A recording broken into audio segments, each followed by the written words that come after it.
So here is our new kitchen table, which is a little beaten up round the edges, a few little squidges, stains and stuff.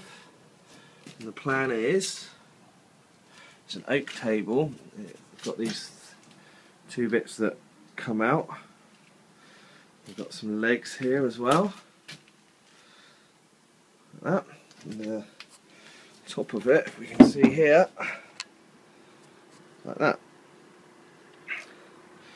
So the idea is to get it all nicely restored, get rid of all these scratches and stuff, and get it stained and looking really nice for Christmas.